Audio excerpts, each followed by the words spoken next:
जीवन बदल देंगी श्री कृष्ण की ये कहानी। श्री कृष्ण कहते हैं कि कभी किसी पंछी को आपने घोंसला बनाते देखा है? अथक परिश्रम करके तिनका तिनका बटोर कर वह पक्षी अपना घोंसला बनाता है, अपनी संतान के लिए एक सुरक्षित घर बनाता है।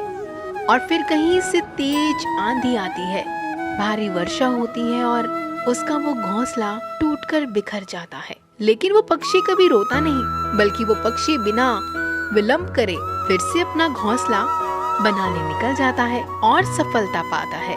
श्री कृष्ण कहते हैं, फिर हम क्यों छोटी छोटी असफलताओं से प्रेरित होकर हमेशा परेशान हो जाते हैं और क्यों प्रयास करना छोड़ देते हैं? कुल्हाड़ी की सिर्फ एक मार से पेड़ नीचे नहीं गिरता, हर चट्टान सिर्फ एक प्रयास से नहीं टूटती। वैसे ही सफलता पाने के लिए हमें बहुत परिश्रम करना पड़ता है। एक दिन एक व्यापारी सुबह सुबह घर से निकला। घर से निकलते ही एक बिल्ली ने उस व्यापारी का मार्ग काट दिया। व्यापारी घबरा गया और घर चला गया और शुभ घड़ी की प्रतीक्षा करने लगा। जब अपने घर से निकला तो वह वाहन वहां से जा चुका था, जिससे वह राजा तक पहुंचकर उन्हें भेंट देना चाहता था। राजा तक पहुंचने के लिए उसे बहुत समय लग गया और जब वो राजा के पास पहुंचा तो राजा क्रोधित हो गया। उसने उस व्यापारी का व्यापार बंद करवा दिया। इस कारण व्यापारी क्रोधित होकर घर गया और अपनी पत्नी से लड़ बैठा। पत्नी अपने बच्चों समेत अपने मायके वापस चली गई और उस व्यापारी के जीवन में यदि कुछ रह गया तो वह रह गया था केवल अंधकार। और इन सब का कारण वह बिल्ली को मानता रहा जिसने उसका रास्ता काटा था।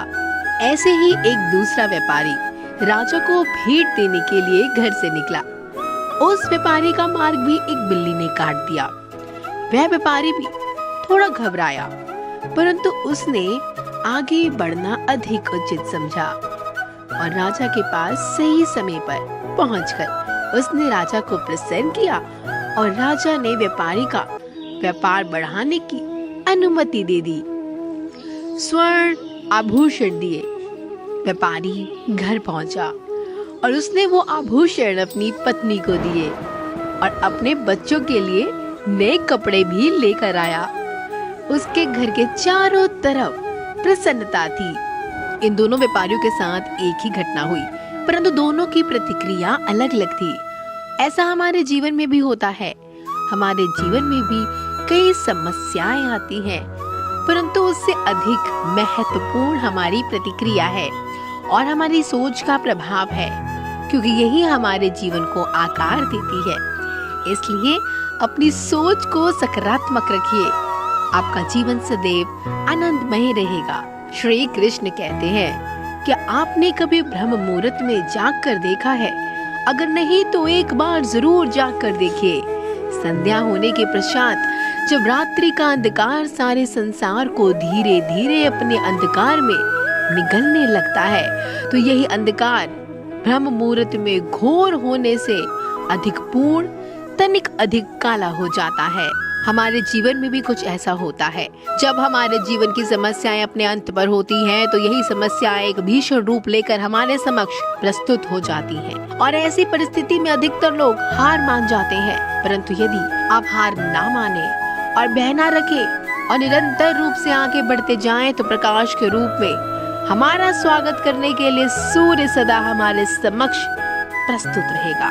श्री कृष्ण कहते हैं कि हमारे जीवन में मित्र और शत्रु सबसे बड़ा महत्व रखते हैं। यदि गंभीरता से सोचा जाए तो ऐसा कोई क्षण नहीं होता जब हम अपने मित्रों के बारे में ना सोचते हो या फिर अपने शत्रु के बारे में ना सोचते हो। हमारा हर कार्य या तो मित्रों के हित के लिए होता है या फिर हमारे शत्रुओं के अहित के लिए होता है। हम हर स्थान या तो अपने मित्रों के साथ होते हैं या फिर अपने शत्रु के साथ। कोई नहीं चाहता कि उनका शत्रु प्रसन्न रहे। हर कोई अपने शत्रु को नष्ट कर देना चाहता है और ऐसा करने के लिए वह हर संभव प्रयास करता है। उसे आर्थिक, मानसिक, शारीरिक हानि पहुंचाने का प्रयास करता है। परंतु श्री कृष्ण एक ऐसा मंत्र बताते हैं जिससे हम अपने शत्रु को सदा के लिए नष्ट कर सकते हैं, और वो है अपने शत्रु को अपना मित्र बना लीजिए और अपने सारे शत्रु सदा के लिए समाप्त कर लीजिए। सो दोस्तों, हम आशा करते हैं कि आपको यह वीडियो जरूर पसंद आई होगी। अगर आपको यह वीडियो अच्छी लगी हो तो वीडियो को लाइक करें और अगर हमारे चैनल पर आप नए आए हैं तो हमारे चैनल को सब्सक्राइब करें। दोस्तों, मिलते हैं अगली वीडियो में। तब तक के लिए धन्यवाद। राधे राधे।